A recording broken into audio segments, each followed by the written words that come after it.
welcome. Good evening, everybody. Thank you for being here. It's our May 7th meeting. I'm Sarah Bagley, Transportation Commission. I'll note that we're starting the meeting at 7:04 p.m. and our board secretary has confirmed that we have two persons. So thank you all for being here, being on time. We have a few requests for electronic participation. I'm going to take care of that first. Dr. Sharon Kulinitz has requested electronic participation for personal reasons since he is out of the country. Senator Kanan Srinivasan, excuse me, sir. One of our new members has requested electronic participation for personal reasons since he is at a seminar in Philadelphia. And Justine Underhill has also requested electronic participation due to a medical reason. Could I have a motion to approve the electronic participation of these members? Thank you. There's a motion and a second. Any discussion? Hearing none. All in favor? Any opposed? Any abstention? All right, the motion passes, and you are welcome to participate. Those of you online with us. So we have a few opening comments here. Executive Director Kate Tice, first of all, can't be here tonight. Anne Green, who is the Director of Programs and Policy, will be sitting in for her. Kate is attending the graduation of one of her children at Temple University. So congratulations to her and her. We also have 4 new commissioners joining us tonight. URPTV Director Maria Zimmerman is an alternate for the Commonwealth, and Delegate Kirk McPike is joining us for the first time here. We have Senator Kanan Srinivasan is online with us, and our 2 new members of the General Assembly. And then last week, Secretary of Transportation Nick Donahue appointed Kate Burns to be his designee on NVTC and Nevada board, replacing Gary Flowers. Mr. Flowers has scheduling conflict tonight. We will recognize his service to NVTC and Nevada at the meeting. Our meeting tonight will include action on recommended I-56 program projects for the FY 27-28 now. We will also have a report tonight on Nevada, as well as a recap of sorts on the General Assembly session. Anne, could you let us know if you have any public comments? Yes, we actually received 1 comment after the deadline. It was in support of fully funding the past 2 aspects. Tonight, so it was kind of pretty quick. During the Zoom, so we'll be just putting out. Right, so keep an eye out for that in your inboxes, and we encourage members of the public to send your comments at any time, but a little earlier if you want them distributed for the meeting. Moving on, then we are going to do the oath of office for our new commissioners. As I mentioned, we have 4 new commissioners to swear in tonight. We'll be welcoming the Director Maria Zimmerman, Delegate Kirk McPike, Kate Burns, and Senator Kanan Srinivasan, who is joining us remotely. Delegate McPike served as an NVTC alternate while he was on the City Council. If I can ask Delegate McPike, Director Zimmerman, and Ms. Burns to join me up for the ceremonial oath of office, and we'll have Senator Srinivasan up on the screen with us.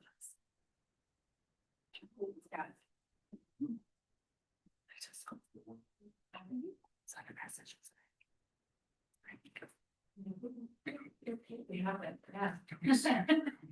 It's Twister. So you can see this right here. All right. Yeah. Okay. And then can the senator do it? Okay, good. All right. If y'all could please raise your right hand. I do solemnly swear. I do solemnly swear That I will support the Constitution of the United States and the Commonwealth of Virginia. That I will the Constitution of the United States and the Commonwealth of Virginia. And that I will faithfully discharge all the duties incumbent upon me. And I will faithfully discharge all the accounts upon me As a member of the Northern Virginia Transportation Commission. as a member of the Northern Virginia Transportation Commission, According to the best of my ability. according to the best of my ability. Congratulations, welcome. Thank you.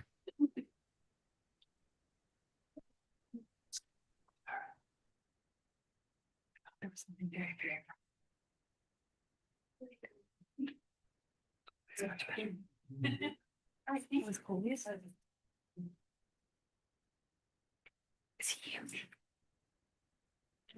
We do have time on the agenda for Director Zimmerman to give us a fuller presentation with regard to PRPT, but before we do that, I want to invite our newest members if they'd like to say a few words to our commission.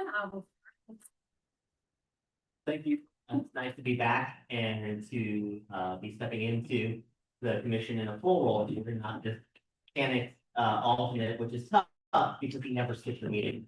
So, I think I got through twice during my 4 years as a city council alternate board, but the work that is done here on the transit system that make this region succeed economically and in so many other ways is so essential. I'm really excited to have the opportunity. Thank you, Delegate McCraig. I am excited to have you representing us in General Assembly. Kurt and I work together frequently on council on transportation issues. So I'm excited about having that partner in the General Assembly. Senator Srinivasan, would you like to say a few words about your commission? Thank you so much. Good evening, everyone. I'm sorry I can't be there in person. I'm really excited to join NVTC.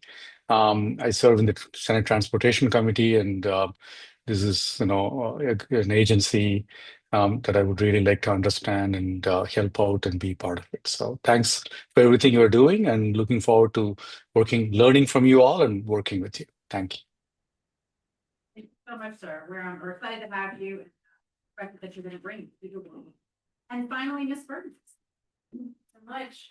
It's a delight to be here. I have a 2013 Honda Civic with 76 hours per mile. I have and one of my favorite things is it's a delight to serve. My thanks to Secretary for this opportunity, and I look forward to working with everyone on the. Well, welcome. We're excited to have a transit advocate and attendant things here and the work that you do. It's a big list, so thank you for taking on. Appreciate that. With that, I'm going to move on to the first action item on our agenda, which is the resolution 2609. This appoints and confirms NVTC's appointments to the model board of directors to reflect Kate Burns taking over the Commonwealth Transit Director term, which will expire on January 1st, 2030. Resolution also appointed her to serve on NVTC's executive committee and WMATA. NVTC's other appointments to the WMATA board remain the same, with Walter Alcorn as a principal director and Shannon Viere and Nick Grande as alternate. Could I have a motion to approve resolution 2609? All right, I've got a motion by Ms. Palchak, a second by Ms. Krizak. Any further discussion? Hearing none, all those in favor? Any Aye. opposed? Thank you. And no abstentions. Okay. Do we need to call out the? Is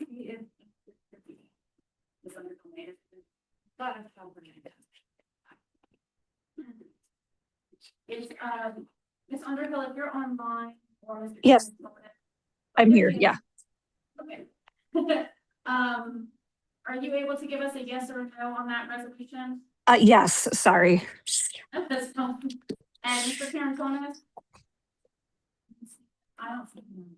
Aye. Okay. And then we've got the Senate. Okay. I'll just try to do better checking. Okay. That action passes. Thank you and welcome to the model. Moving on then to item 3. Before I turn it over to Director Stankman, I want to briefly highlight the very expertise ratings to the table in terms of 30 years of transportation only experience across the public, private, and nonprofit sectors. Maria has held executive positions at USDOT, at the Department of Housing and Urban Development. She's advanced transit-oriented development in multiple roles and co-founded the national nonprofit Transportation for America, among other things. We are lucky to have someone leading her team who has this depth of experience that she can leverage to support the Commonwealth transit system. With that, the floor is yours, Director Zimmerman. Thank you for inviting me. It's great to be here with you all. In addition to that professional experience, some of you I've known for a long time because my family and I lived in Arlington for 17 years, moving here from Minnesota early in my career to actually came out here to work at the Federal Transit Administration. My husband, he's in the law profession, was like, well, I have no problem getting a job out in the DC area. But, so we had our family here and we moved to Richmond in 2015. And I love coming back to Arlington. I love coming back to Northern Virginia. I love Richmond too.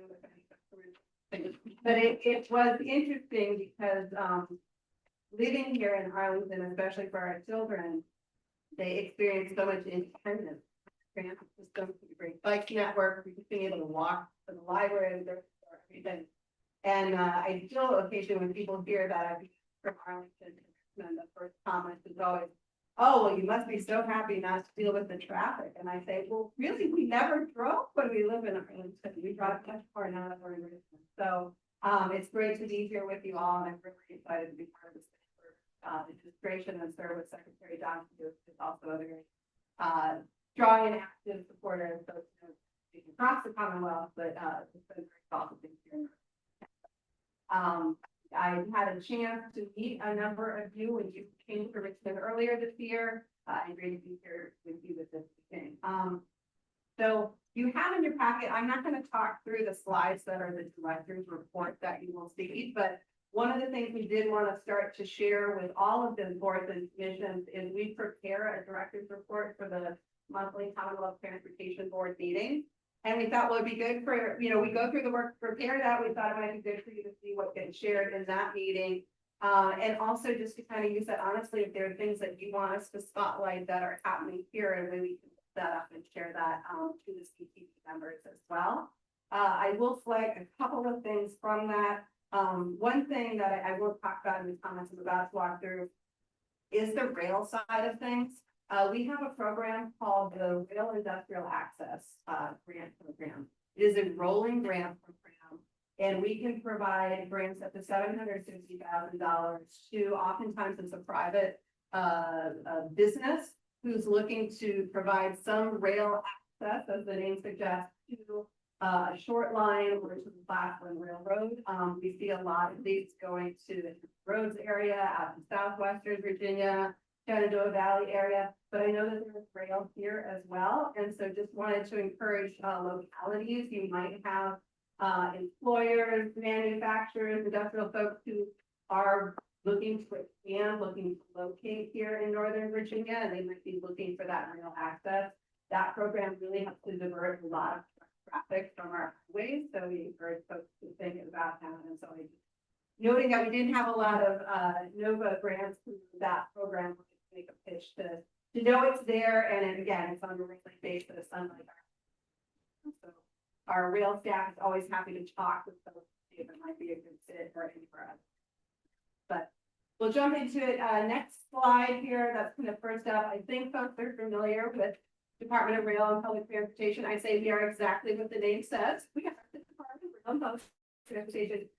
So kind of first and foremost, we have a responsibility for allocating and helping to manage a lot of the funds that the Commonwealth makes available through the Commonwealth Mass Transit Fund and through the Commonwealth Rail Fund.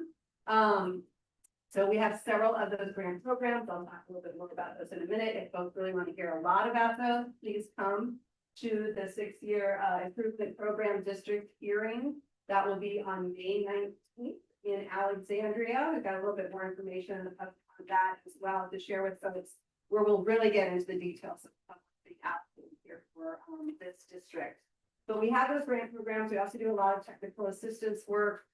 We also help to kind of track what is going on. I wanted to give a shout out to Amy Gabrini and to Jen Monaco, who are two of our staff here in Northern Virginia, who are a resource and partner with localities. And then we also do freight rail planning and freight rail. So next slide, please. Spend too much time on that. Also, just wanted to kind of share with folks some of our agency priorities. We're a new administration. We're not trying to reinvent the wheel here, but we are trying to look at ways that we can really support and prioritize being a good partner, being transparent with what we do, ensuring that we are making investments to maintain a state of good repair on our transit systems, on our rail systems. And a few of our specific priorities, you'll see, so first and foremost, how can we work with partners in this region to advance the work on FMC moves and other strategies to really ensure we're growing ridership, we're improving access, and we're improving connectivity and sustainability across communities. We also are doing a lot of work kind of related to how are we building ridership, how are we providing support. We know that there are cost challenges that our transit operators are facing. We're hearing a lot about the market gas. That is a huge issue for many transit agencies where gasoline 12, 15, 20% of their operating costs, and tracking things like that closely. We've also had great representation by Caitlin Tice and others in the process to update the policies for how we are going to allocate our formula funding. So I won't belabor that. This group has been tracking that. But one of our goals is to move forward, again, a more transparent, reliable, stable kind of way that folks can see. We know we get 6-year projections on what our revenues are anticipated to be coming into the trust fund. Of course, those are just projections, but can we do a better job rather than having transit agencies kind of each year find out what they might be, get a sense of what do we think that horizon is going to look like for folks, so you can do a better job of planning and programming those funds, just like we did. So that's kind of our big meta goal with that. One of the things we're hoping to kick off later this year, and we'll talk more about it, is a statewide transit transformation plan. So really building off of the good work folks here at MVP have done, and we know other parts of the Commonwealth are looking at this. Can we really get a better comprehensive collective picture of what are the benefits of transit to the Commonwealth and what's the cost of maintaining what we have? But what if we're really to transform transit? What does that look like? What does good performance mean? What would that mean in terms of level of investments that we might need by different partners, whether it's state, local, regional, and the like. So you'll be hearing more about that. We're not going to kick that off this year. But informing that is going to be a lot of the work that has already been happening by the long-range transportation plans and in other regional plans and things that have been in the works. We are also working, as I mentioned, to update the statewide rail plan that is in the way right now. We've been doing a lot of public involvement for that. There's going to be a public meeting, virtual meeting on June 1st, where we will really be getting more into what's the 20-year kind of horizon and plan and vision, what's freight and passenger rail in the Commonwealth. So next slide. And then I want to mention kind of a new direction that we're really excited about that Jim mentioned. My past history doing a lot of work around transit-oriented development. We have so many great examples here in Northern Virginia of really good TOD. We know there's efforts that are happening, but we haven't as a state agency, or really as a state, kind of thought about what does that mean for us as a Commonwealth? What policies might we want to think about with our General Assembly colleagues, funding issues we might want to try to tackle with that. And how do we make sure, transit only works as good as the land use around it. And so are there ways that we as a state agency, again, could be providing technical assistance, working with cities, localities, regions, BRE, that's also working at study. We've been talking with our partners at BRA as the state is investing billions of dollars in passenger rail. We know some stations even like rowing, thinking about what's the development opportunity. So we're excited to be kicking that off this summer. General Assembly also has some language that would direct us to that study, and we said, yes, absolutely, we're very excited for that study. And then really the work around peer learning and technical assistance. And this is where I think, again, there's great opportunities to partner with and other folks like EPA and CCAV. For instance, as we are in the process of looking at the TRIP program, which is one of our grant programs. So it's a transit ridership incentive program that has been used by localities to do fares, zero fares, some localities for micro transit. There's language that was just passed under that can make some additional changes to TRIP. We'd like to do some peer learning. We'd love to work with you on this, of bringing together some of our grantees that we funded to really learn what's working, what isn't working. How can we kind of learn from that and think about some of the forward? We think there are other areas we funded a lot of agency transit network design. What are we learning from that? What does that mean? build up that together. So definitely more of that area. And then the last thing on this slide, maybe doesn't sound that exciting to you, but it's actually quite exciting to me. And it's really kind of internally, how do we make sure we're doing the best job for the state, not just with the fiscal responsibility of making sure we're spending dollars wisely and we're keeping good books and we're tracking that. But what are we getting with these projects? How can we work with those that we are funding to make sure projects are moving forward? And so you'll probably be hearing more from us about project management, in addition to kind of our financial and grant management systems. So it doesn't do anyone good if we're giving grants out and those projects aren't. So we're looking forward, and we know NBTC has some similar interests given the funding that we have as well. So next slide. Again, I won't talk too much about this. First of all, you can probably read that slide, I'm sure. But secondly, as mentioned, we are going to be doing a public hearing on May 19th in Alexandria at 4 p.m. AKA Hotel, that's in Old Town. And we'll dig more into this, but just wanted to note, when we're looking at our program, for the most part, the revenues for fiscal year 27 have been pretty good, strong. We also coming into DRPT, we had some significant carryover balances in some of our accounts. And so our fiscal year 27 recommended funding, I will tell you, it's going to be a little higher this year than it might be next year. It's a little higher than it was last year, in part, again, reflecting those revenues and applying to spend down that carryover that there's funds out there. So for most programs, you'll see things have gone up in terms of the allocations. There are a couple of areas that are in red, just to flag those. One is for WMATA, and I know this group is very aware that the General Assembly is still working on the budget. And so that the reduction there is reflecting we don't yet know the general fund revenue supports. And so that's reflecting that. And then you'll also see in the red for VCRA, I would say that doesn't mean there are problems happening over at VCRA. It's actually as we're getting, as we're fine tuning and better understanding the funding, the financing around Longbridge and thinking about the total revenues, we actually realize we don't need to allocate that for 27. We're actually looking to put that in for 28 to kind of better align with the revenue for that project. So things are on board, transforming, despite seeing the red there. It's more an accounting error than anything, or accounting issue, not an error, an accounting item more than anything else. But we do have almost 73 million in operating support coming to this region, and about 97 million in capital projects that we're also going to be supporting. So very excited to see that work moving forward here in Nova. So next slide, please. Again, this is just showing kind of our partnership of investments that we are putting in to the NBTC jurisdictions.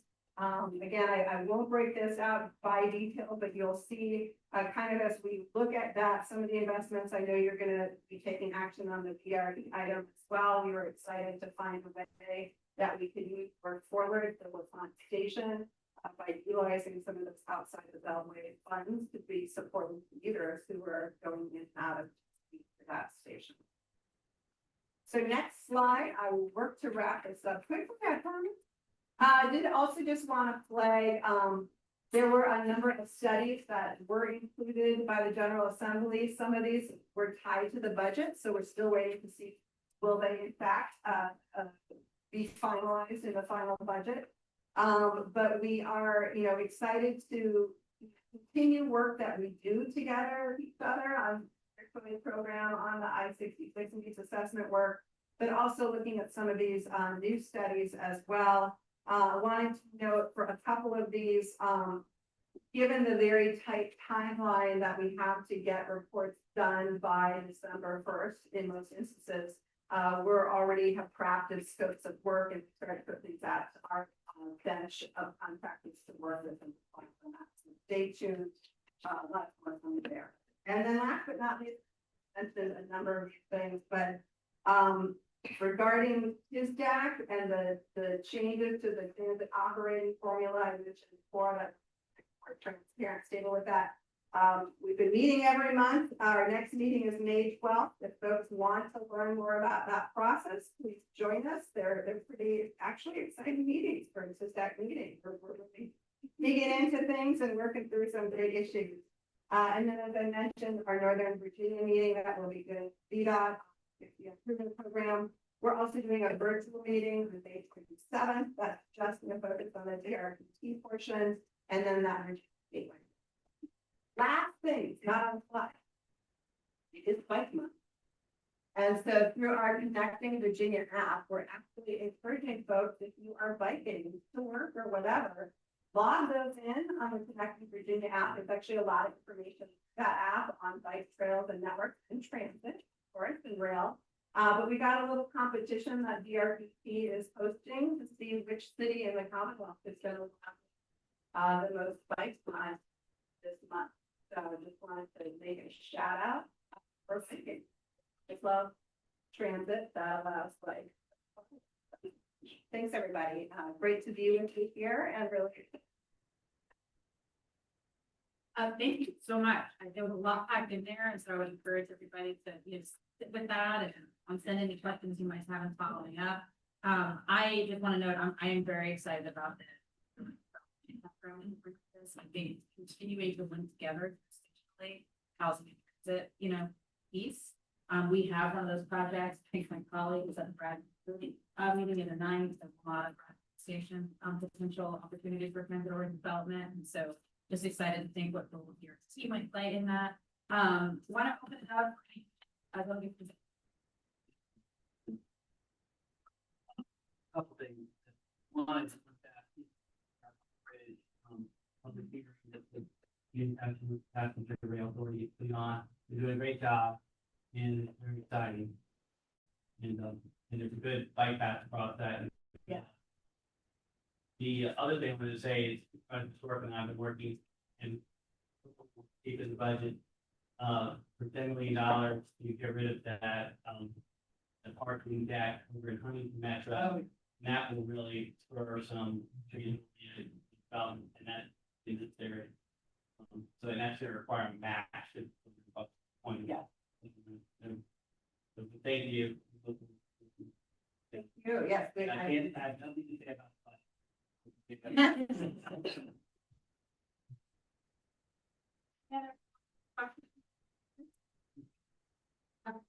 So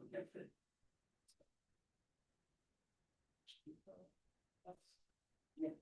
So you are closely. A lot of the conclusions from what assumptions are, and the issues. Thank you for. Yes, we noted in the scope of work that.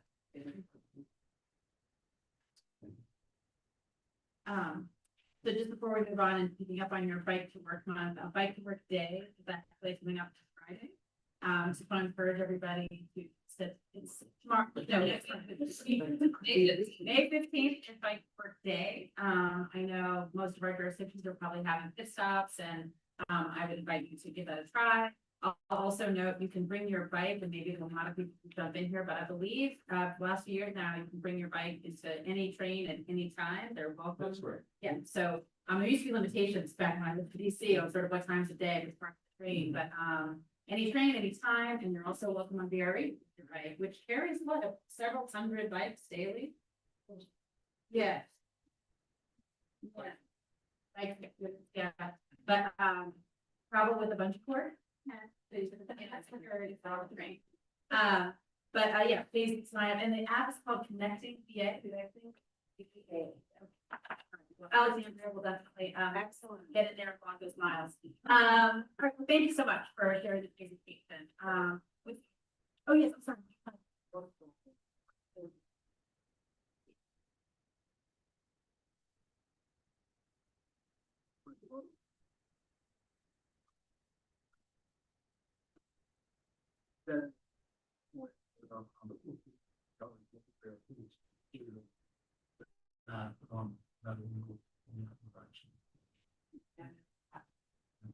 Wonderful.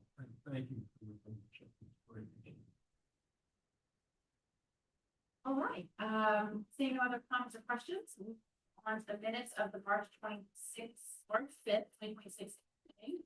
Those have been circulated prior to the meeting. Do I have a motion to approve the minutes? There's a gift. All right, got a motion and a second. Any further discussion? Hearing none, I'm gonna go to those online first. Ms. Underhill, approve the minutes. Yes. And Senator Srinivasan. Yes. Okay, and then all those in room in support? Any opposed? And then one abstention. Trustee doesn't vote. Okay, so then we have Ms. Paulson and Mr. Reed abstaining. There were no opposed votes, so the motion passed. Moving on then to our WMATA. We have WMATA board member Alcorn here to give the WMATA report, followed by the WMATA program manager Adam Fisher to present details on WMATA FY 2027 adopted budget. And then Vice Chair Matt Turner will also update the commission on the April 15th.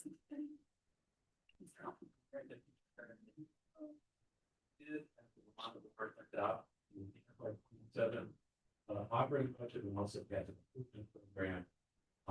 And as I noted, on the page that the Commonwealth will come up with a share of operating funds. And so, that will happen, and we'll back. There's discussion about that, but anyway, we are looking at a budget and reinvest in more frequent service efficiencies. So next year. Fair increases, policies. Keep that. Related inflation, the value of special. And there was very limited subsidy growth this year, and the drama on both the C side, not so much on the Virginia side. One thing that I will mention, and I will hand it off Adam there to the District of Columbia, the morning of our budget adoption, said that they are no longer anticipating to be able to fund the additional bus service. So that had to be stripped out. Also, which raises 6 issues. So that would be something that we'll have to look at. So, you know, I thought this was going to be a quiet week, but so, and then of course, the budget will also hopeful and very much needs. We are about this last a couple of years from our capital funding, basically being the payment debt service on basically get us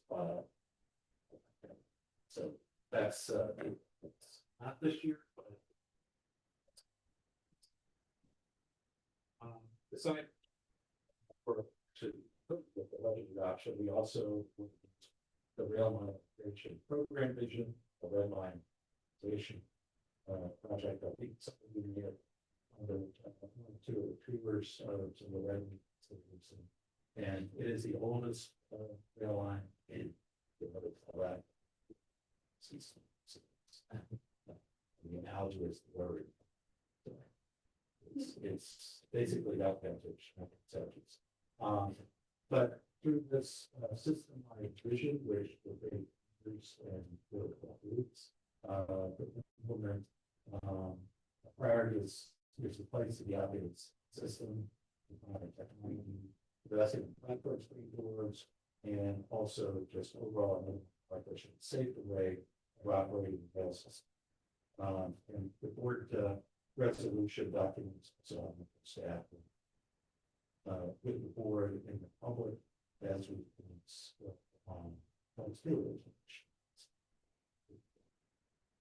So with the budget now adopted, I'm sure we'll highlight a handful of topics that are gonna be important. So we can see updates and for the capital investments, fair policy, like I mentioned, and compliance, so. Big one, lots. Thanks to former Turno, who led the effort to devise the subsidy for the region. Basically, those jurisdictions that now package them how much they're paying. So they're really pretty those jurisdictions. So that's a issue. But we'll also be talking about the groups. So we'll make sure. Topics focus on. And as always, encourage folks to take a look at the written report. There's more in there, including about digital and IT and AI improvements. And also the finance review and the Commonwealth funded operational analysis. Thank you very much. Commonwealth, several of which recommendations are being implemented. And frankly, that it's also the inspiration for. I do want to just note one other thing. Sitting right there. So our new director of government relations is.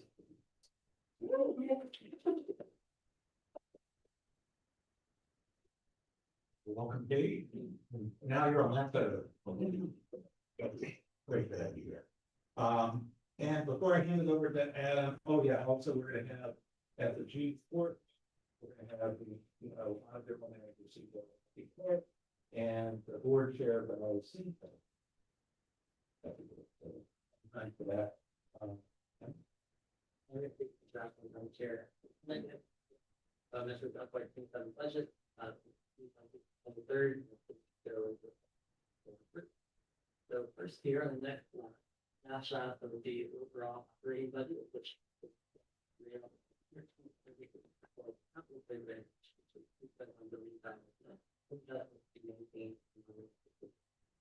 as we heard in each round of the month, general, the straightforward budget this year, the $665 million revenue for the budget is up from $564 for the year.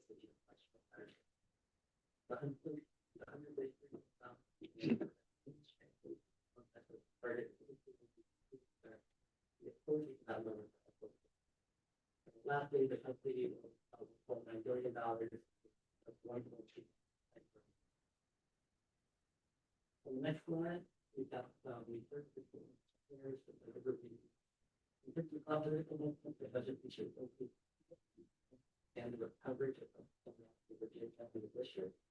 In Virginia, both the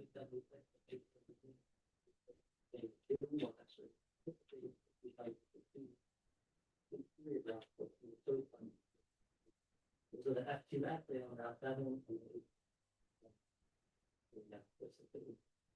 On the rail side, as you can see, they increase it with the day of December and all time.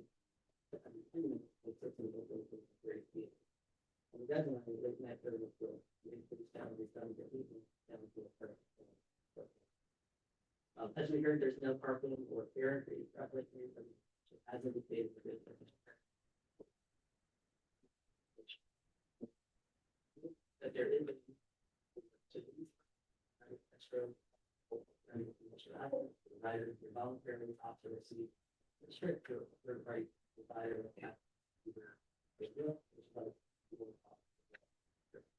building right to the free capital program.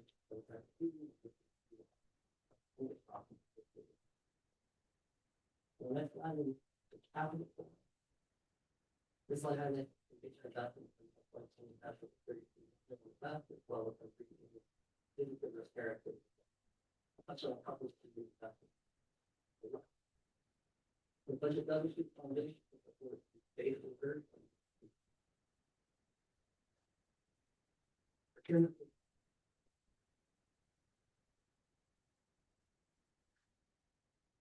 base for it, but that's what hasn't. Without spending the gym class, but that's a very cool contract option. The first time we're able to. Another key topic. Awesome. That's your main thing about 1,500 dollars. There's funding for a base, the 500 dollars. Return check the data at this stage, measure actually under kind of works for several people for the same amount. The next slide, I'll have it for you.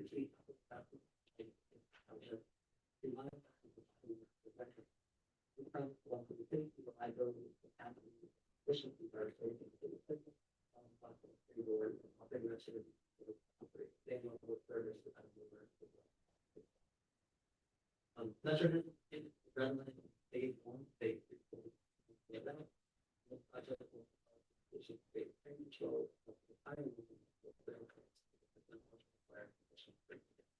I plan that this stage is still going to be a plan stage of a project. Presentation with the top of three doors, with a variety of great well, for great automation for which is not required.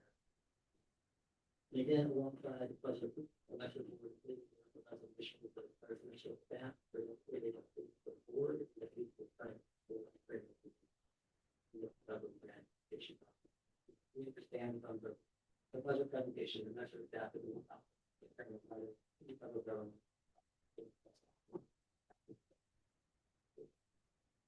Last slide that I have here is nothing people and that's not going to be that enough. I should have for Jake.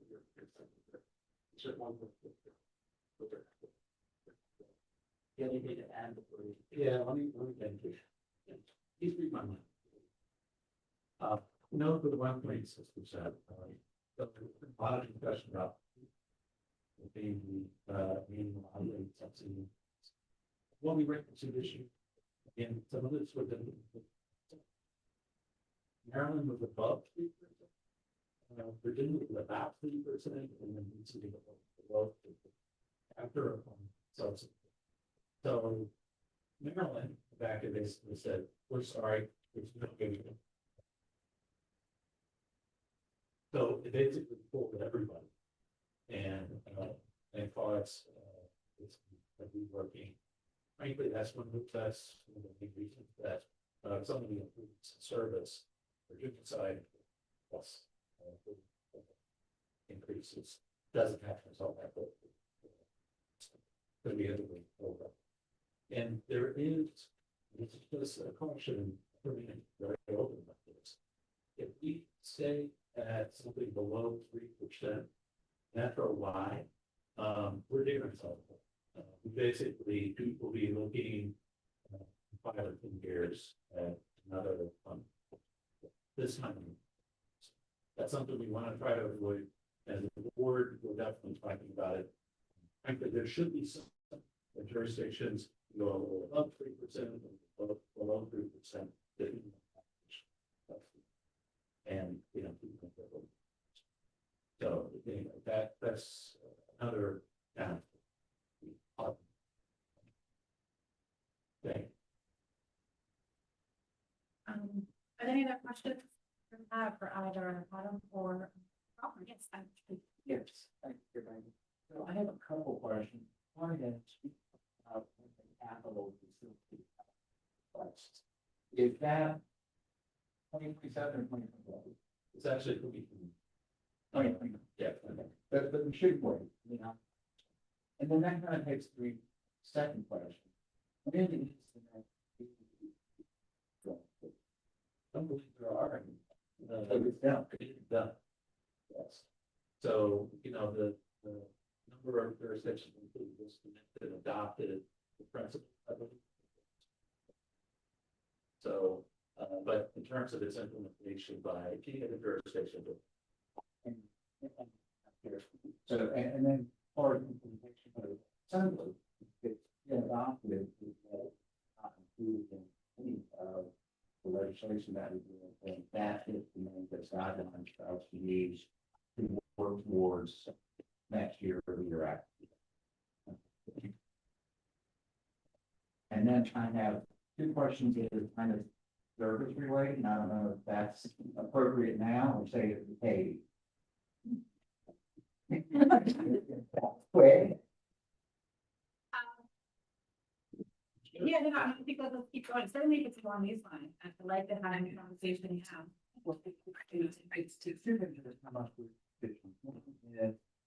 Being able to get access to the senior path for Metro, inbound county apparently, we only had one time location, and we have a very large senior community that is looking for some type of recurrent way that they can go to the library and get it at a place one time. They don't feel like they should have to like leave and drive to someplace else to get to the path providing.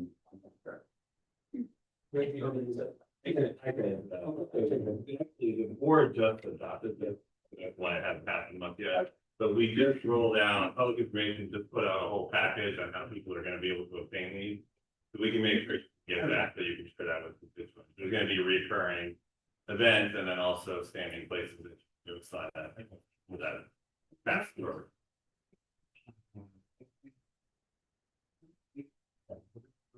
So, a severe issue with Lamana and so. And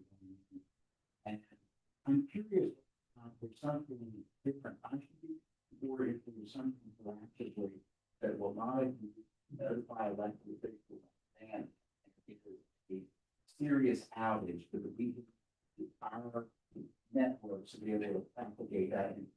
Because I'll just read to you what I got from somebody early on the morning. It's like, I maybe get off at Clarendon, the platform we have. The next train showed up, it's full. When I got from the city. People are pissed and yelling at each other and the platform and yelling at their work.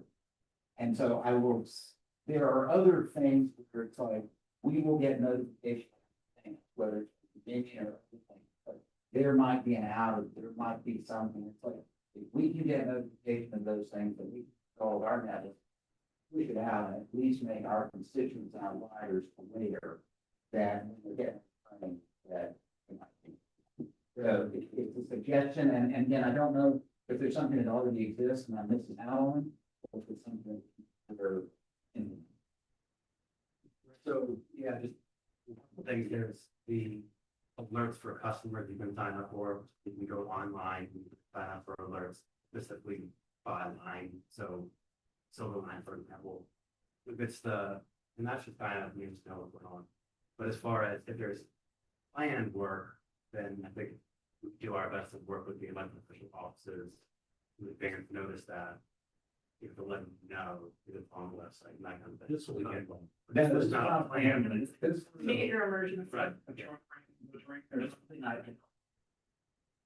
But let us make sure that your office is in our network of elected officials that we're notifying about. Their plan. Let us also personally follow up with you about the senior dissemination.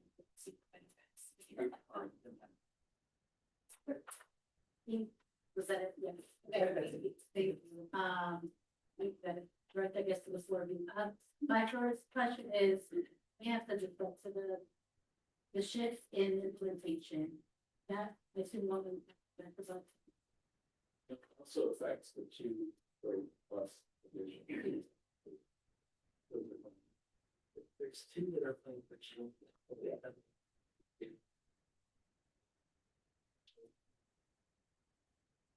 The benefit is pretty down to.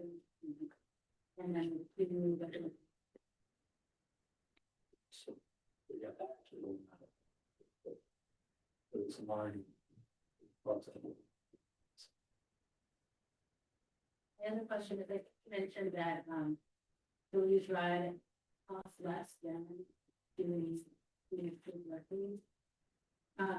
You have a different delta, implementing a $3 fee, but it was already, the cost less than doing it. So, is there information on that? Yeah, I believe, correct me if I'm wrong. Just the straight metro access with the punches, it was $77.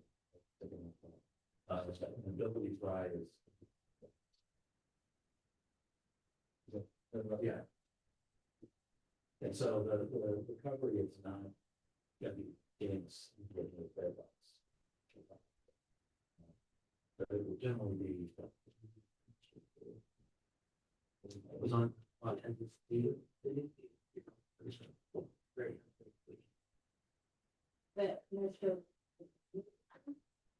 That's right, that's the $4. No, to the $4. That's the traditional fare share. We're only gone 50. Right, the original design, I don't know. Do we have the,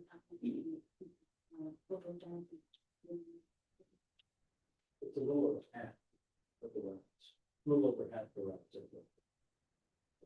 So it's been successful in Rainbow.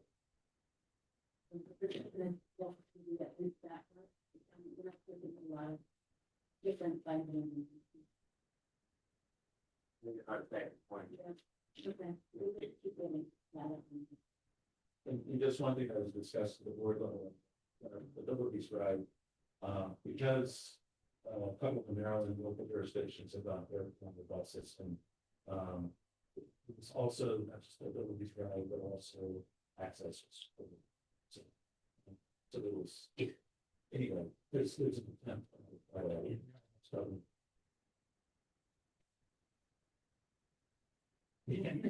No, thank you. No, it's good to know that. I had it in the revised proposal, so I think I understand the change. And so I assume that in this comparison, they're gonna get the Metro right, unless it's page 2 of figure 1, the Metro. Anything that's not mentioned in the revised proposal is Patients that as a proposal, that's some of the official bus services in the city, so that was part of the transformation as far as so it's actually removed that they are pushing. So that graphic is a little bit off, but there still is additional breaks. okay. So that was a revision of the revised. All right. Wow. Appreciate it. Okay, no, thank you. If, as we continue to group, the report budget to brief and questions, and I'm sure we're all be happy to see them as well. And with that, I'm going to turn to the Furno.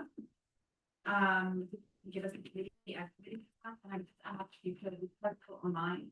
So we're looking at any other comments with my keyboard voices up. Got it. I looked it up. Okay, so we had a meeting with legislative policy April 16th. There were kind of two main parts of the meeting. The first was with the WMATA Inspector General, Michelle Dameron, who briefed the commission members on the FY27 audit plan in particular. Michelle's doing a great job, very competent and excellent productive relationship with management. We talked a little bit about some of the several different things, audit reports that the group had done and how our team is working collaboratively with Metro. The other thing was for the new commissioners, one of our legal responsibilities is to produce an annual report on the performance and condition of WMATA. It's ultimately approved by this full commission. It addresses requirements that are mandated in state code, also provides us an opportunity to kind of document our position and our ask, if you will, to Metro. I know that when I was on the board, we always paid attention to what MECC was asking for, of course. So this year's report is a couple different things that we talked about, including, I'll mention one though, that's relevant to what Mr. Alcorn said, which is the concept that we had of establishing a reserve fund. That was something that was in previous reports, and it was something that I tried to do when I was on the Metro board. We did not get support for that from the other jurisdictions, but that would be the way to kind of address what Mr. Alcorn said, which is to try to establish a pool of funding available for some of these individual issues that jurisdictions want to deal with.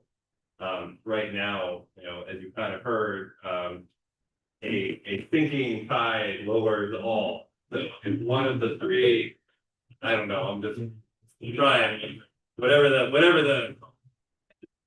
metaphor is, one of the three jurisdictions is not able to even do 3%, then that necessarily lowers everybody's contribution. And so service overall is reduced. Now there are ways that the Metro Board can kind of adjust service in a way that doesn't really punish those jurisdictions, but it's not a great way. So a lot of people were surprised to learn that Metro has virtually no reserve fund of its own, not through its own fault. It's just that they're required to spend all the money they get. So allowing the agency to kind of better manage budget would include allowing them to have additional funding that they could then be responsible for. So that was something that MECC has brought up, and I think we talked about continuing to include as a request. And then also some of the usual topics that you might expect that we've addressed previously. So that's pretty much what the discussion was, and I know that there always is input into that report throughout the drafting process.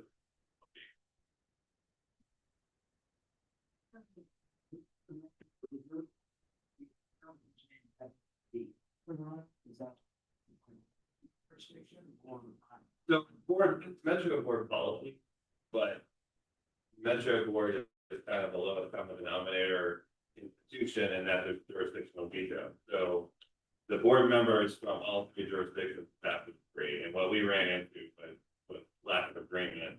And to be fair, it wasn't just Maryland DC, the previous administration had concerns with it as well. They view it as we're basically your reserve funds, and if you need money, you can come to us and ask us. But you know what that process means. I mean, we have to go to the General Assembly and ask for money. There was a very specific proposal that we had at the time for how much it was and how it would be funded and over what period. It was not a huge amount at once. It was just a little bit of once to start building it.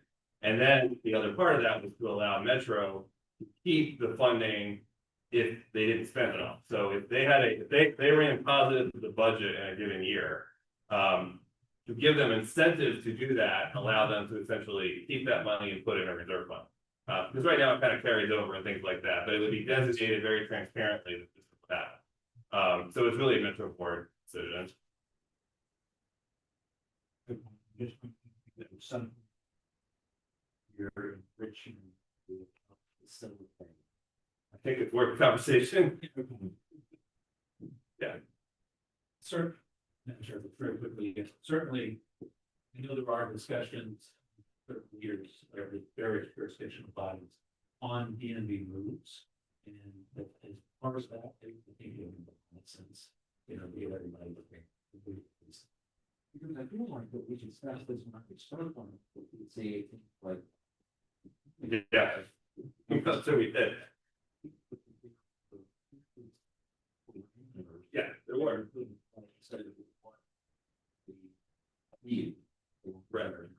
Right. It would have to be very transparently allocated.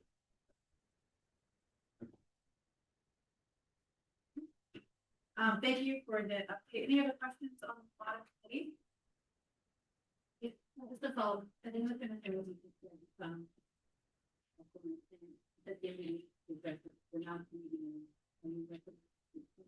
Well, no, there's certain leaders of the various jurisdictions that we have conversations about the DNB recommendation. And when they would be implemented. Or the two citizens. So it's part of this discussion. And so this could and probably should be, maybe not lead the discussion. It would make sense to have this be part of the basically the solution and policy.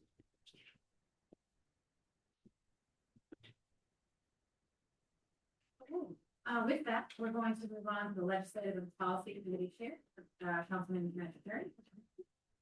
Thank you, Madam Chair. Materials tonight, the high level over transit related bills that was passed by the General Assembly and into law and government. There's also a list of transit related studies that will be undertaken by DRT and other state level organizations next year, some of which are contingent on passage of the budget. As of today, the General Assembly has adopted a biannual budget. So we continue to wait to see how much of the funding for that is included in the budget.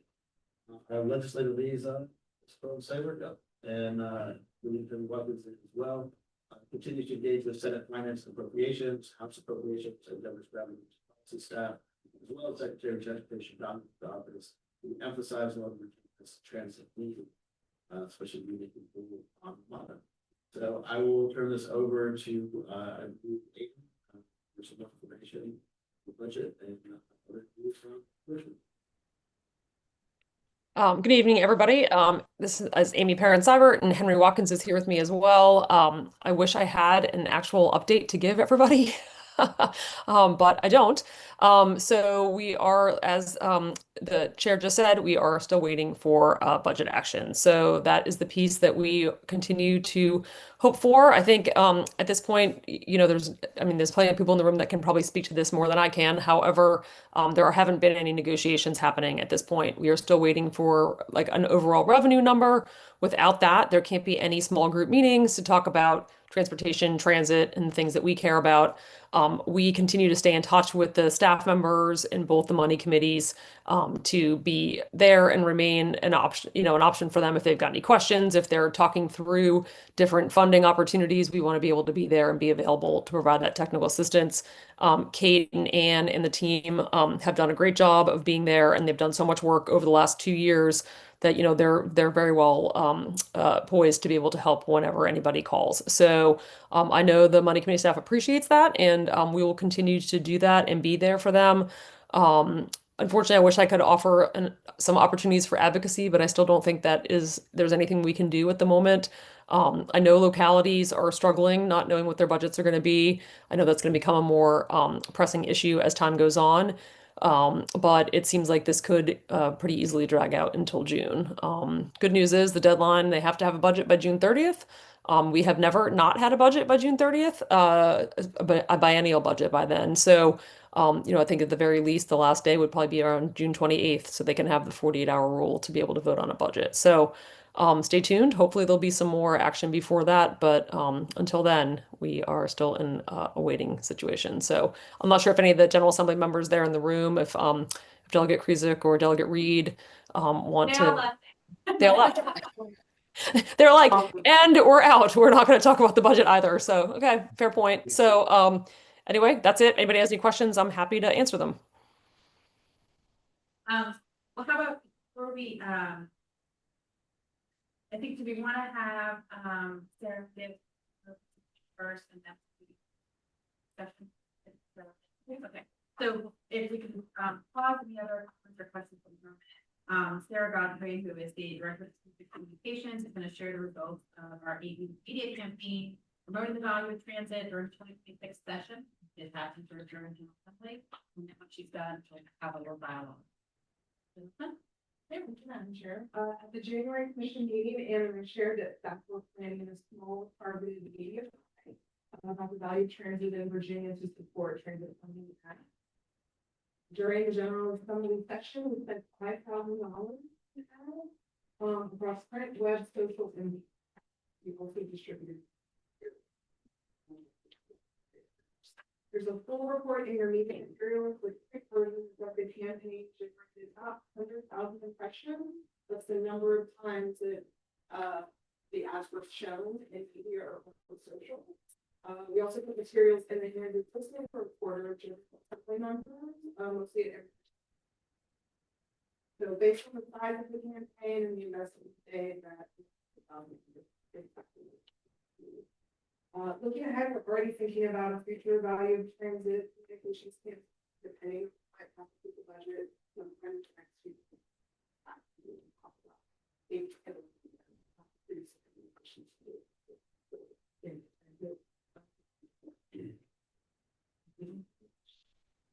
Well, thank you for that. I know I saw some of it pop up, and so hopefully others did as well.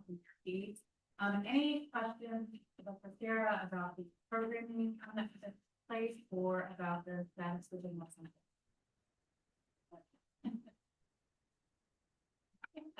Seeing none, thank you, Amy and Henry, very much for your advocacy.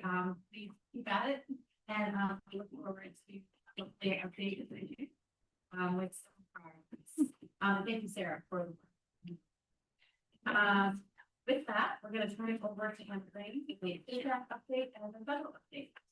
Madam Chair, I'll keep it relatively, Director Zimmerman already mentioned this act and work that's happening there for refining the air operating formula. Trying to look at. But what I do want to note is just that every does hold information after every dispatch meeting with our jurisdictions to make sure that we're having an overview that relating it back to PRTC dispatch. And also just noting that this is on a very tight time. We're very conscious of making sure that feedback is continuing as PRTC looks to get an additional recommendation to PCC September and so the director already mentioned that the next dispatch meeting is May 12th.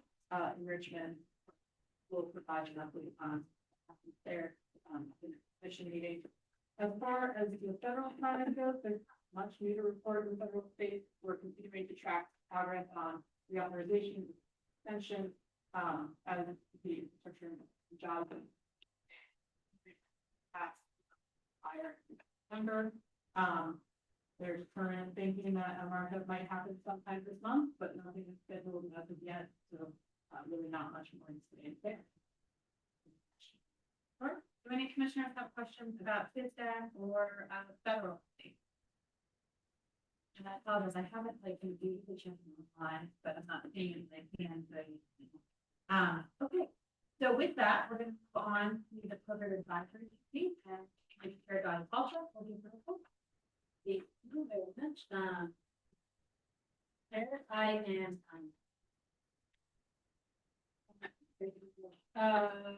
On April 16th, the program advisor met and endorsed an FY 2027. I think we will for we have here that's program.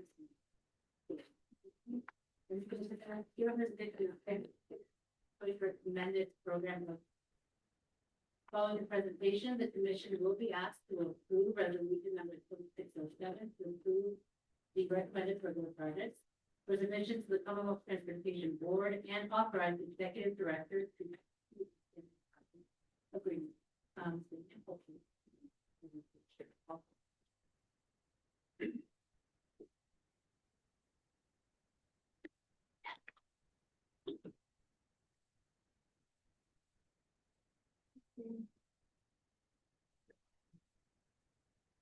Well, we didn't. Yeah. Go ahead. Get started. So I'm Commissioner Line. We are seeking your approval tonight to refer the I-66 program to the CTB for. A quick reminder from your employees, the I-66 community program funds projects in the I-66 corridor that more people provide the option, instability, safety. Projects must benefit the vote with payers, so they can be located outside the public. This is our 7th funding cycle since the program began. And then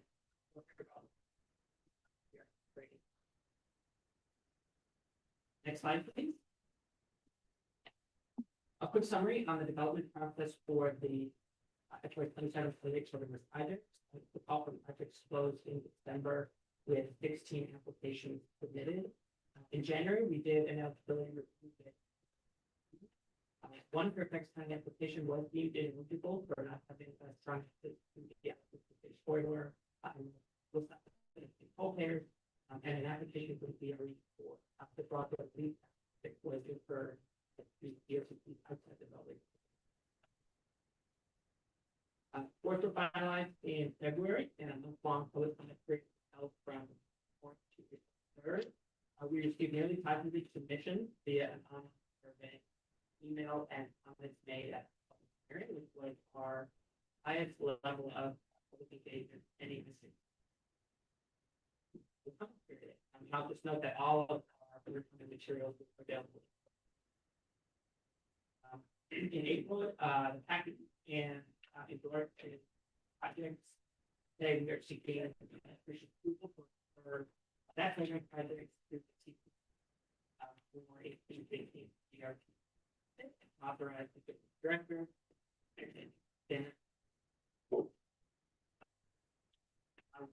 also note that briefing the on the community program, and this cycle of other projects that there. Next slide. This is the first of 2 slides showing the impact and rewards program projects. It includes all 14 phases of application. Award amounts range from 270,000 to 20 million for 13 projects implementing new or improved bus service, as well as 1 rail station improvement project, the construction of issue exits at Alston and Metro Station. This program of projects includes 2 awards to Arlington County, 4 to Fairfax County, 3 to Loudon, 3 to Omni Ride, and 5. This is the second slide showing the proposed program of projects. The total proposed funding is just under 60.5 million, which would be our largest total funding awarded cycle in the process 10-year history. Of note, among these projects is $11.2 million award to WMATA to create a peak period limited stop service connecting the Spring Hill Metro Station in Mason with the Mark Center in Alexandria, ready to be out of the 7. This new limited stop route would complement existing Metro service and includes the corridor fast and frequent option. And I will note that this service upgraded groundwork for BRT service along the corridor, of which NBCC is planning up through the step.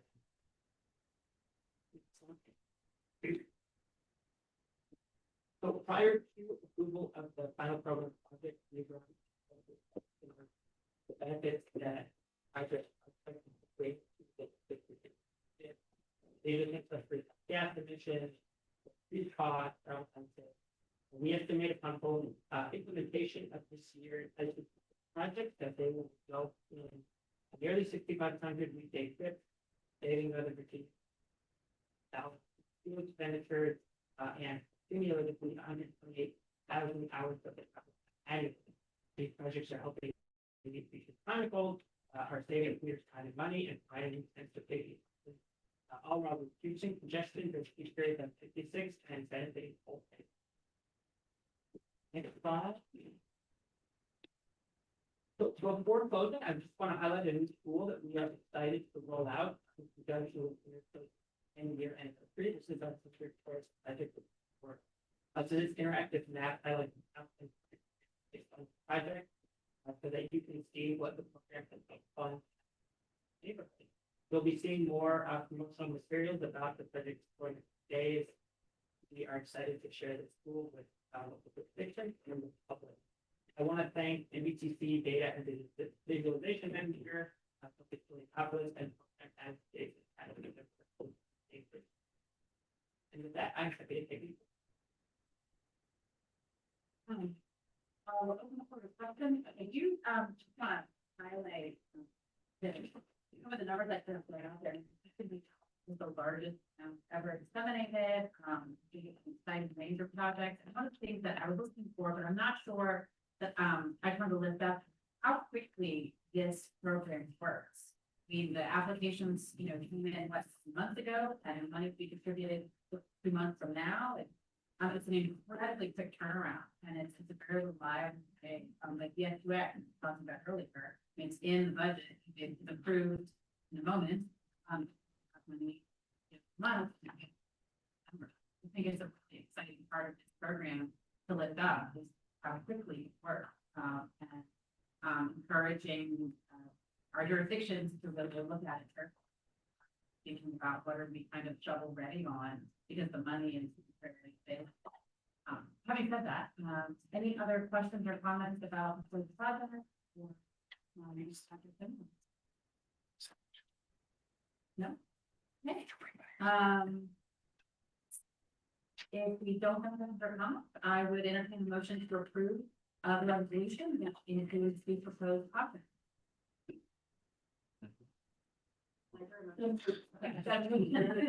Call back a second by Delegate Pike. Any further discussion? Okay, hearing none, I'm gonna start with those online. Senator Srinivasan, are you in favor? Yep, yes. Aye.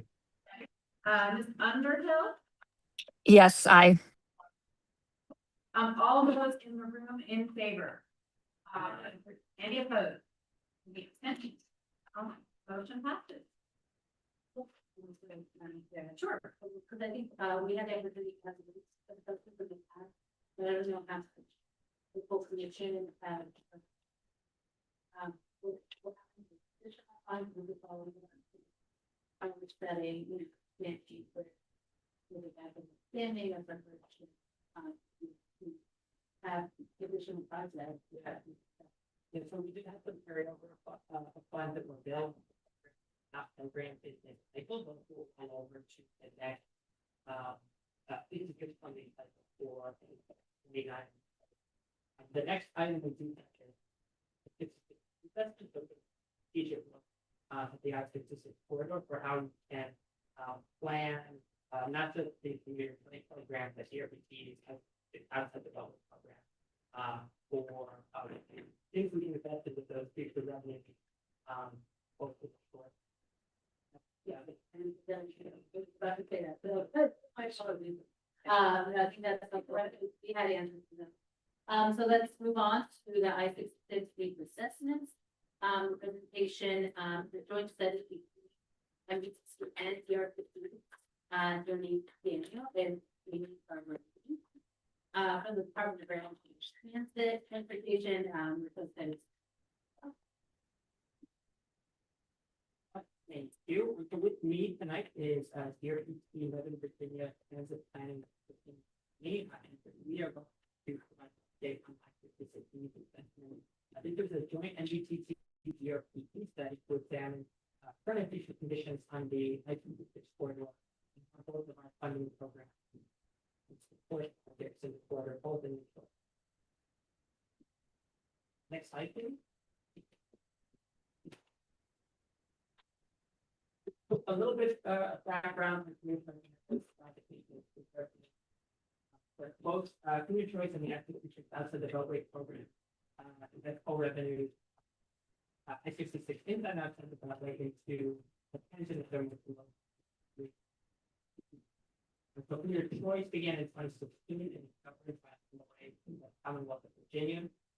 Project much to benefit whole area on nexus to the I-66 inside the Beltway corridor will be one of several project types as outlined in and as projects have to benefit both funding for transit operation projects must be during full.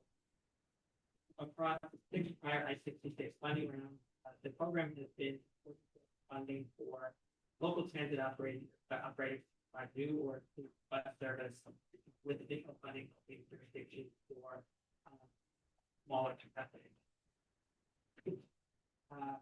Now I'm going to turn it over to Amy. So ERBT administers I-66 program. In my to the left, I-495 I-66. Our program is fairly the company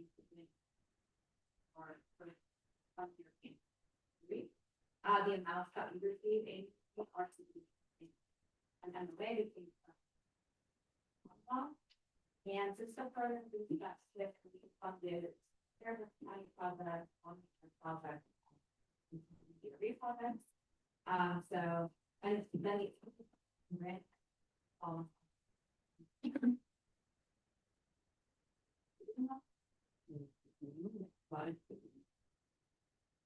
So some context here on police assessment and why we were thinking that we, so community choice started 2 years ago.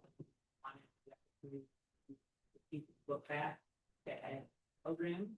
That was also when the I-66 corridor was last studied, the intent portion, and the portion.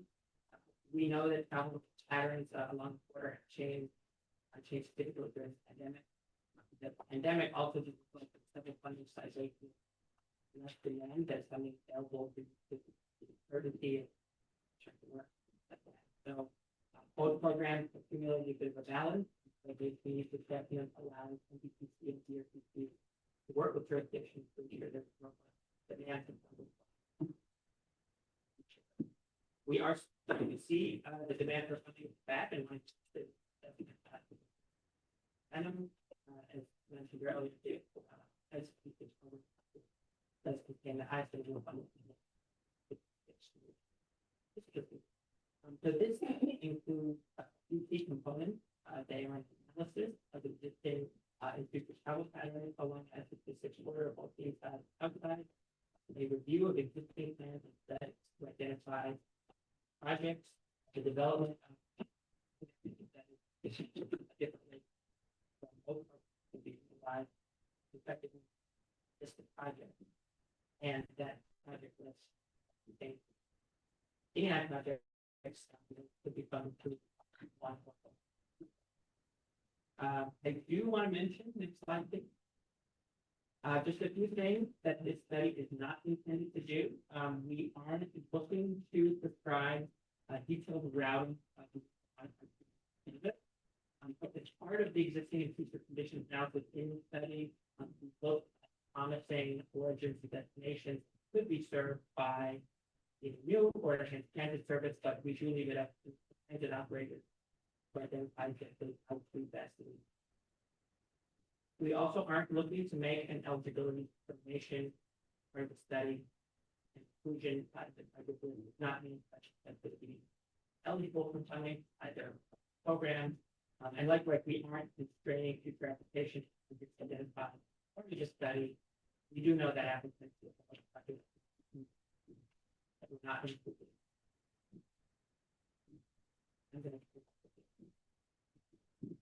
So Daniel mentioned, we set out to develop a finance project. We funded it through one of the programs. To do that, we did look at the review of existing plans and then studies and also that the jurisdictions funnels and the draft of projects that we funded to write the program.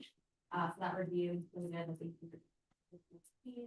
have an improvement plan, and 4. And then the project can also analyze ethnic and data for the licenses supported by area and future travel plan, and then develop a handful of plans we identified as a good.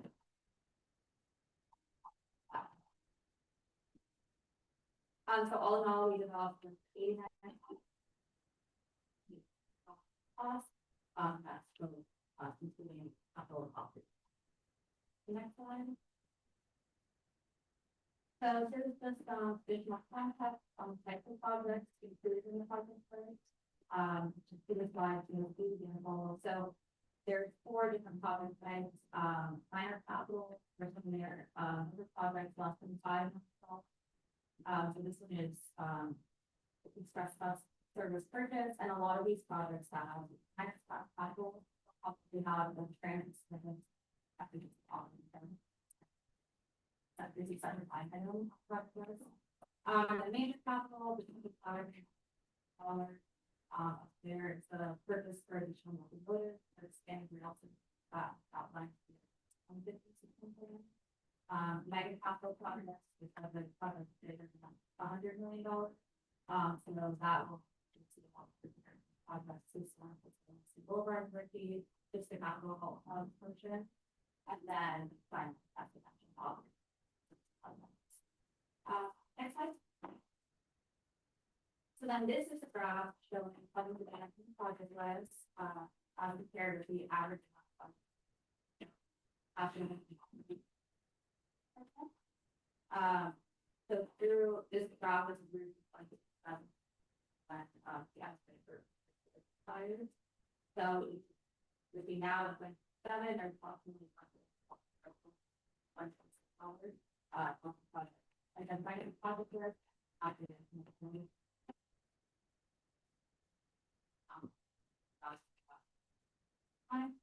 And then actually see in this graph is obvious that there's been higher demand for secure funding than combined. Next slide. Okay, and now, this is a high-level overview of the system. The big picture goal of this analysis of the future, look at the projects that they fund, and then once it's doing fund interact best with that process. So briefly, this description for the business here is there's scenario one would be asking what happens if the financing capital obligation and don't employ any security financing mechanism. What happens if we maximize the output operation process up to 50% cash is years of requirement implementation on the operating fund. And then for Alfred Beltway, while we don't have an operating capacity, has funds around up to 80% of cost funds in operating area. And then scenario three, and scenario 3A, we're going to use that. Substitute additions that three issues that will help finance these capital projects. And then scenario 3A, larger issuances that. And then scenario 4B, what happens if we basically just create a reserve fund, and funds set aside each segment and large. And then just a takeaway from that. Again, as I mentioned, we have funding available for those programs that issuing debt. The issuing debt would allow these programs to typically fund one on larger capital projects, but with the result in less than small. So faster. And then demand for transit operating funds remains strong for both programs, so providing significant funding for the problem.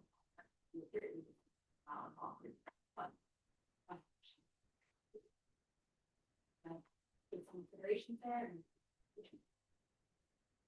Amy, if you could go to the next slide. So in addition to the final analysis, the report will examine potential policy changes that could be made to one or both programs. With the goal of that analysis, identifying what policy changes could be made and better for the projects, those that goals and provide the highest surplus throughput. Policy changes can also enable the implementation of one financial scenarios closely aligned with program goals. Best meet the demand of finance.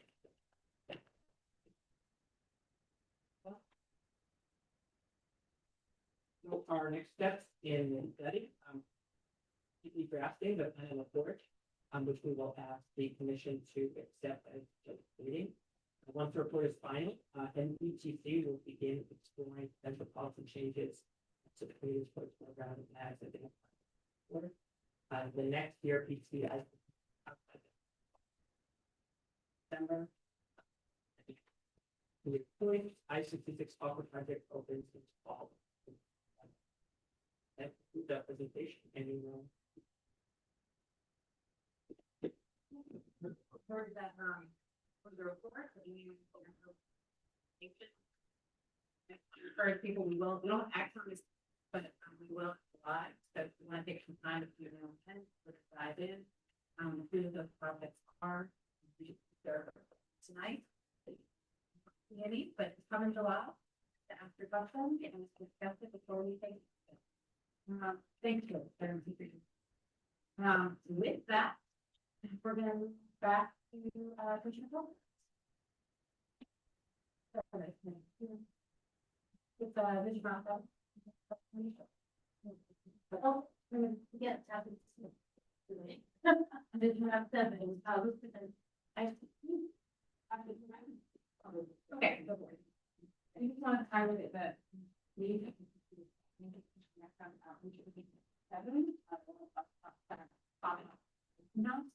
there's a flyer at the table that talks about how so we can look for the water. There are also additional updates to the material, and details, are here. Yeah, thank you for that. And inviting everybody to Alexandria for the first, at the first library, for that healthy. Any questions?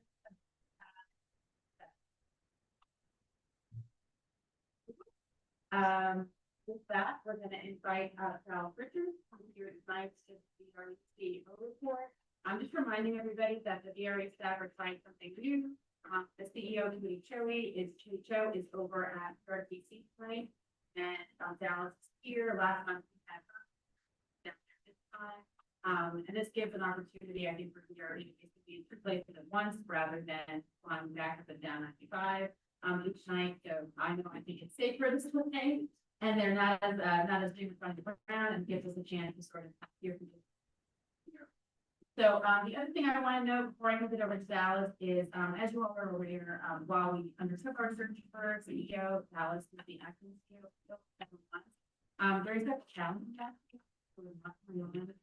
Dallas did an excellent job. I was chair during that period of time and worked very closely with him. And just wanted to express on behalf of NVCC.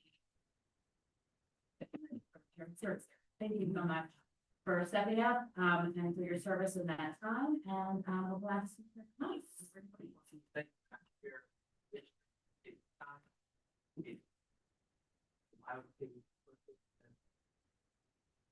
one night from BRBC during that, it is quite, but thank you again. I will speak, I have Katie's notes, I will speak to those, I know slides and but, one of the most important measures is the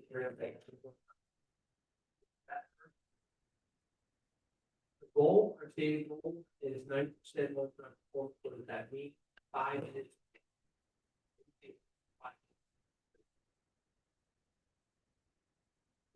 Mass result in the testing, that's the time. So it is a very challenging measure. We had historically been at that percent measure, not close to it. It's a conglomerate line, sometimes yeah.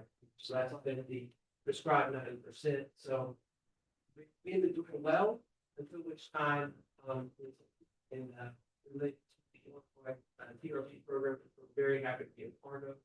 Talked a lot about long bridge, but the VRA has a near $1 billion project capital projects that support program projects that support VRA that we are actively engaged in design as well. Right? Some very big projects. That said, we struggled a bit since basically mid-January. The work with this situation has taken a 5-hour window, roughly 5-hour window, middle of the day, and basically fully trained prep they work basically work with the river during that time, which means we haven't changed the number of trains.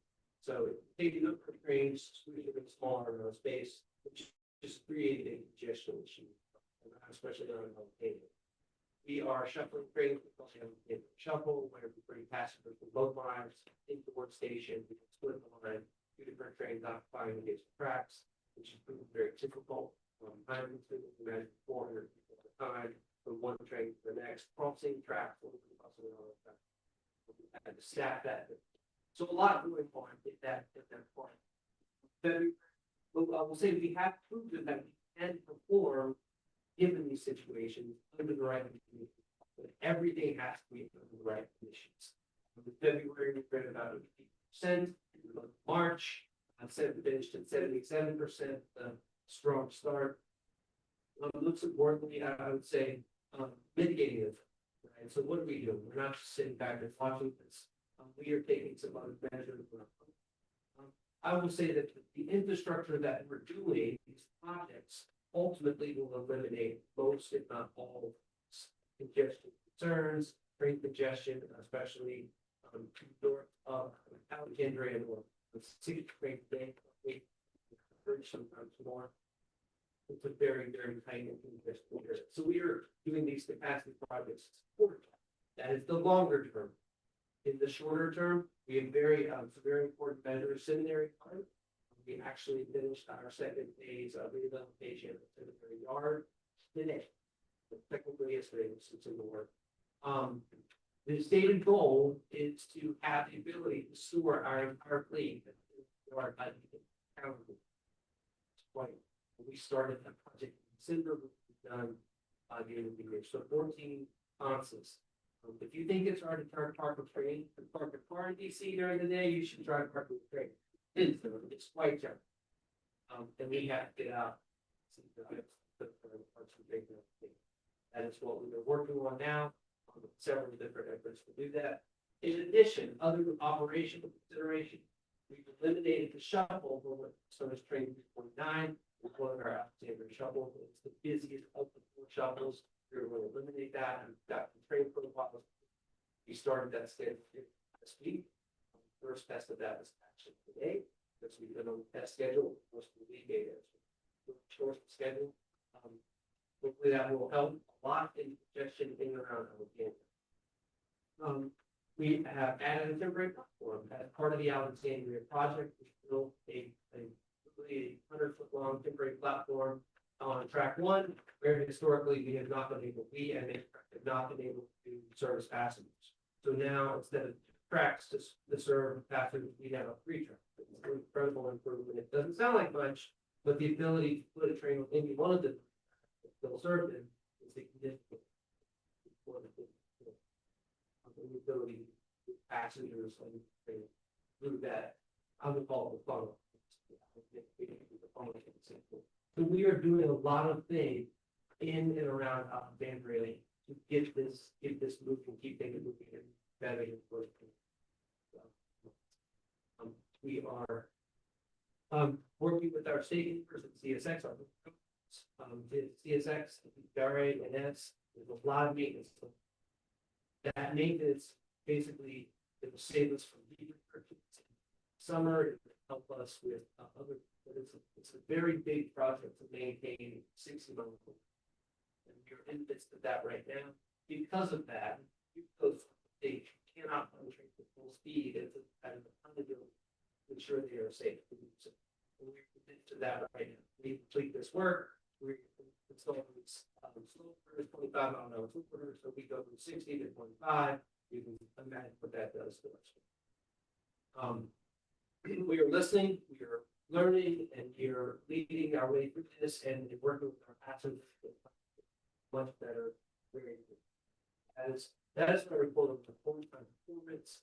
As you can imagine, that would so ridership doesn't affect OTP, but it would be ridership. We're seeing some impacts on that now, the longer term. So people that thought that had back in February or March, right, are now seeing some of the people because of the service levels may not be too good. We've seen some stuff there. But it's also related to we recently completed our customer service survey. I mentioned rising tides, falling tides, right? We're relatively beholden to federal. So we did our customer service survey April 22nd, down 7%. So when we were in the office last February, we literally had a jump in ridership, which brought us back to about 65%.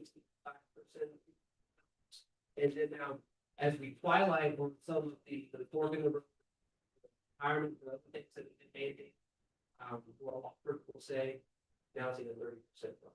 Literally following that federal employee, that's exactly what we're seeing up and down with that. We're at about, the survey indicated that about 62,500 jobs, federal jobs. Those are basically back 2001 numbers of federal employee shifts. We're almost exactly at our 2001 numbers. So follow that again, following that federal high. So I just wanted to offer that. We found also in the survey results that free parking is Certainly came out of their survey, stated.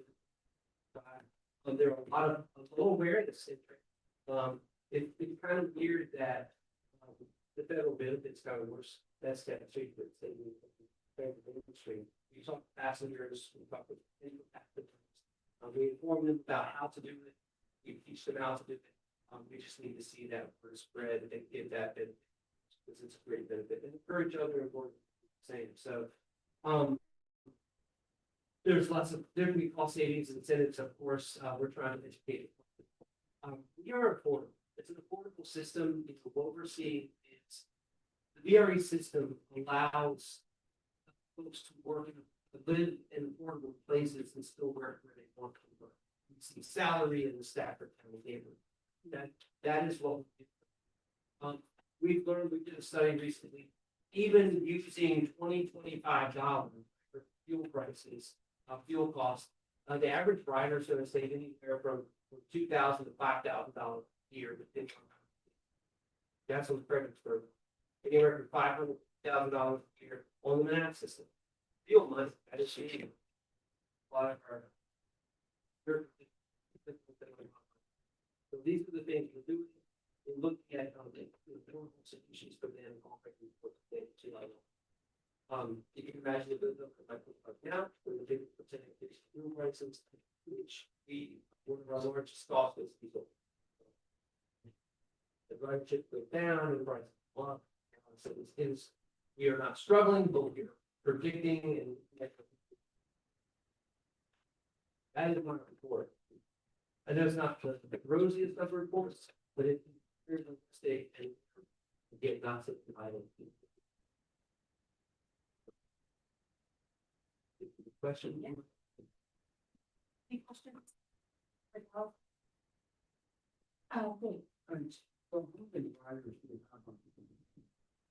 So we're right at bid limited in around the 8,000.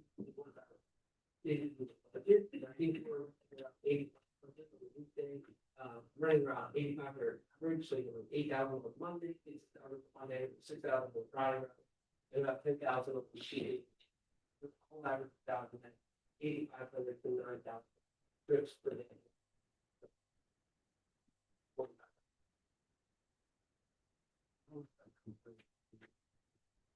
2019, we were about 20,000. So we're right in the 40%. We're at 40% right before we return to office, and we jumped up to about 65% right office went back there about 40%. And I would offer DC is unique. DC is unique as far as putting together. You go to any other major city in the United States, Seattle, that major Amazon, Boeing, Microsoft, right? You can see there's one major report. That is what I was alluding to, that federal rise involved with. Yes. I guess one of the questions I keep asking is, the federal government is so volatile. Short life makes a big change of production. How do we get to people efficient? And that's all back to what 20 or even higher. Yeah. So in terms of performance, the two systems are operating very different. And what's the future of VRE? The federal government Different. The two systems are very different. Different, I think, demographically. I would say that VRE predominantly government employees, but also predominantly white professionals. I think part of our program should and will include extending the service of the day. We call it ridership. So people imagine people that can go to work early, back early afternoon at the hotels. like the service industry workers that can go and do those sort of things. So looking at a different demographic, revising the schedule, right? Looking at regional service, bi-directional service, so you can get to those places at the time of day, even overnight work, right? There's a lot of our cleaning, over training, work overnight. How can you get people to work at 10 p.m. and back in the morning at 7 a.m., which is kind of some of the things that people they work. So I think we need to diversify the ridership in every way, both geographically, as much as we can. COD is another system that we looked at in different ways to amplify what's at the station. And bi-directional, day to day, weekend service. I would say I would offer that a lot of the systems we're looking at. Yeah, Orange, Chicago, their ridership. People are going places, but they're going on Saturday.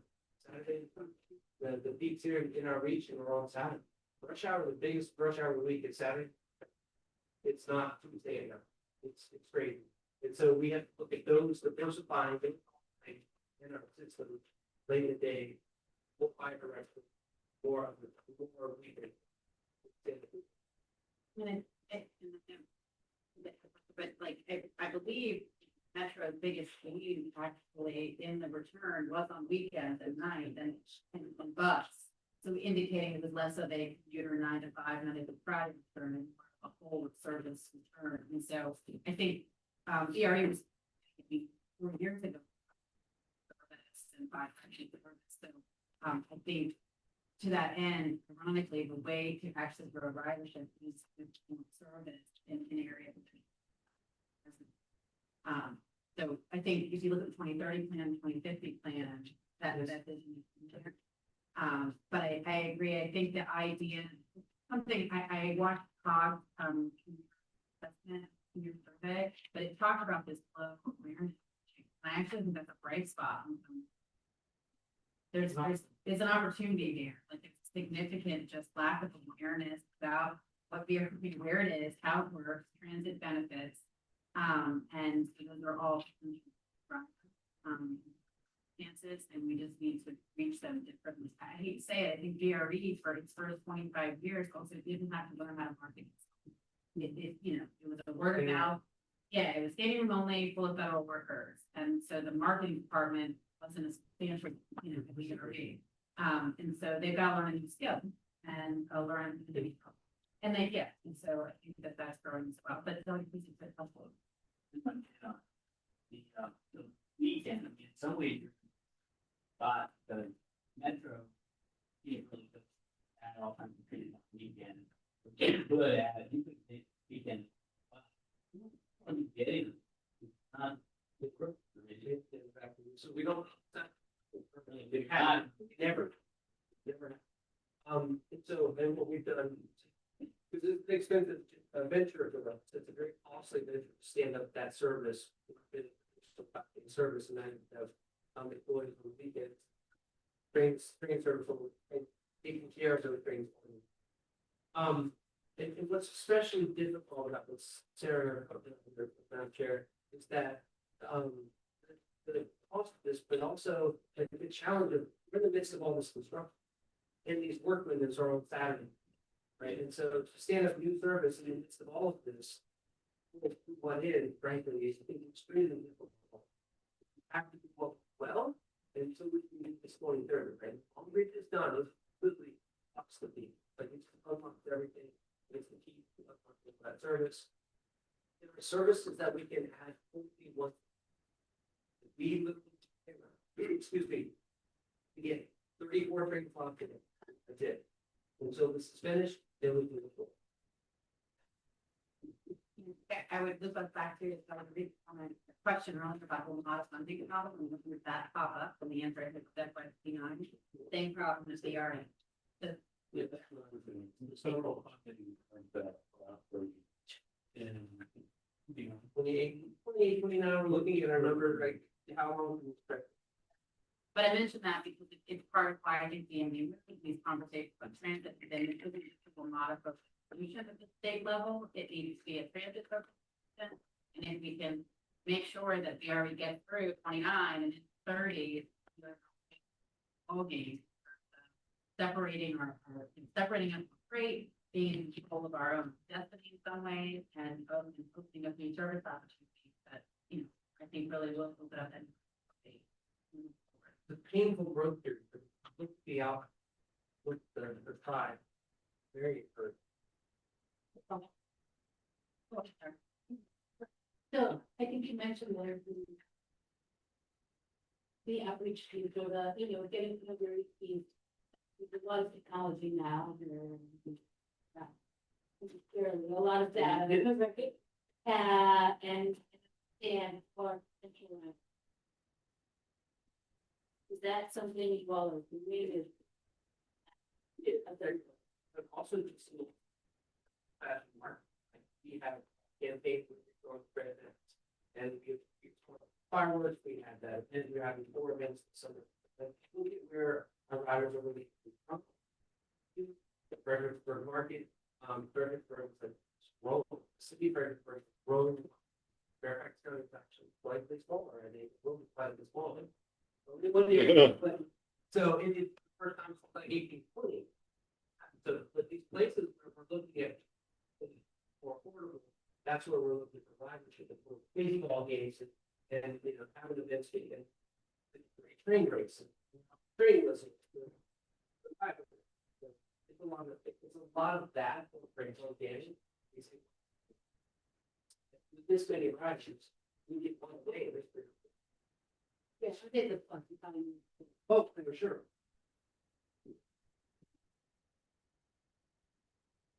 Yeah, I was just gonna say from the state DRB perspective, we've been having a number of conversations with the REC, and I think it's also reflected in our proposal to find ways to fund the bond because the next 3 years are so tough. It is actually the right time to do whatever we can as construction ways. I mean, with the road, right? It gets torn up, put down, fiber, and like the businesses are very inactive. So we kind of have a similar thing of what can we be doing and expediting to happen during this time period that I think is going to be a little painful. It is already a painful period. So that when we open up in 2030, it's not we opened and now we have to spend. I think it's Steve are very cognizant of that. And I think, trying to look at ways not just for get ready, but also other companies that can move. How can we expedite things? And I just want to say, given kind of where we find ourselves, that if folks on the federal side are looking, FTA has not signed a single capital investment grant agreement.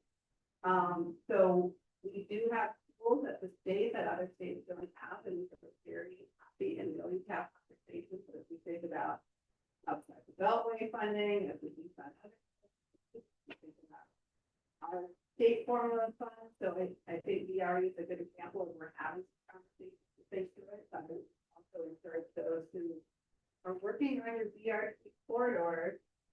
Again, how does the stuff fit together, and how do we try to look at opportunities for the future? I think we'll have. And I will say, I mean, there are plans or nation. And we see VRE the fact. We are that last, like the long distance, all these things, the station, bus connection, the airport connection, all of these things do bring people that backline of our imperial parking of getting them to the place. It's kind of really good about looking. You saw some of that here, and there's a lot of that. Oh, where can we take those touches with the community? I know you're not, we took the time during COVID when nobody else to remodel. That was the time to do it, at least came. The more we can do right now, in the next 4 years, before that is a lot. There's a lot for that. Well, actually, Director Zimmerman set us up very well for the resolution action matter we have before it. You can see what I did there. I can get over to you, Supervisor Stewart, who will introduce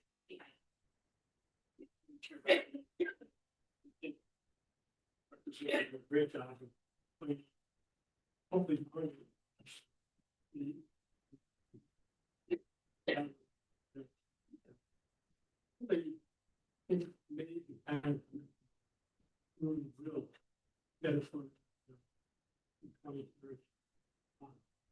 think it is.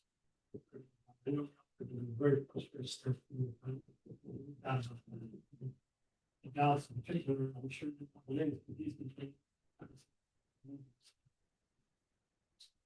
That in of itself, you just, sometimes it is, painful. People will do, but they don't do it. You should. I want to give Dallas credit too, the tour to VRB is another way.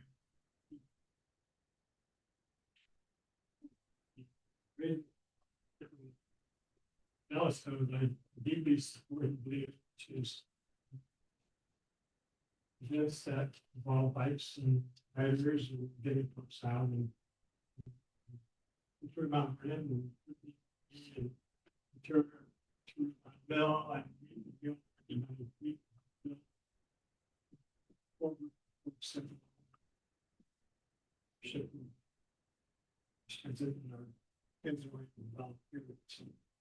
with that, for agenda item 7D, we have resolution 2608, which is ratifying the release grant application for the Ortiz out what 966 outside development funding for 40.3 million for the one pond station and forecast project.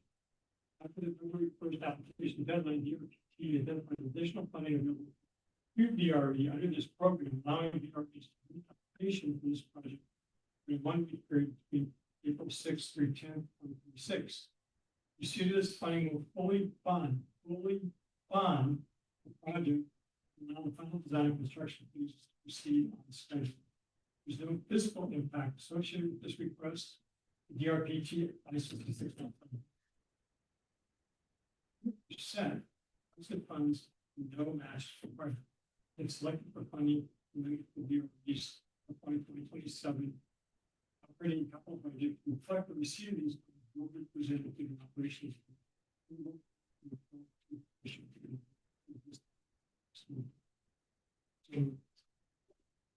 All right, so there's been a motion and a second. Is there any discussion on the plan? Okay, hearing none, I'm gonna first go on. Senator Srinivasan, do you vote in favor of resolution 2608? Yes, thank you. Is it? Councilmember Underhill. Yes. There she is. She votes in favor. Okay. And then all those in the room in favor of resolution 2608. Any abstention? All right, the motion passed. Thank you all very much for the presentation and discussion on the VRE. Our last agenda item is the executive director report and baby side plus report. Thank you, Madam Chair. I'll try to push it. So, first, our new director of program. My previous today. But we're happy to have her and experience in operating a agency in West Virginia that we're excited to learn. As always, we have the newsletter at the table with the start some things we've been doing over the past month. Our next commission meeting is 4th. But before that, there are quite a number of things happening already. Our executive director for the site will be presenting on the usually program project, which is the program in general for the CCD. And then also Metro general manager and also Mr. Alcorn will be the next CCD on a second day. At the same time, the Virginia Census System is hosting an annual conference in Fredericksburg. So a number of us will be there. There's also a great opportunity for agencies to talk more with Guarantee about the merit program, particularly their out there. I already noticed the flyer for the open on the 9th, but then we're also doing the register on the 12th. We have 3 members of the jurisdictional staff talking about different things that our locals are including the bus driver experience. And so we don't have any committee, but we will have that. There, also included in your materials, metric report. So we have the first reading here, there's information. And I've always been able to have our financial report. The February and March financials, for the grant worksheet that prepares the draft fiscal plan for the GRTC grant funding and what we see. So a lot of interesting things in the materials and that. Thank you so much. Express my appreciation and the rest of the NBC staff who helped prepare us as a patient here today. I think she did a nice job. And with that, it concludes our meeting. We'll see you all back here in soon.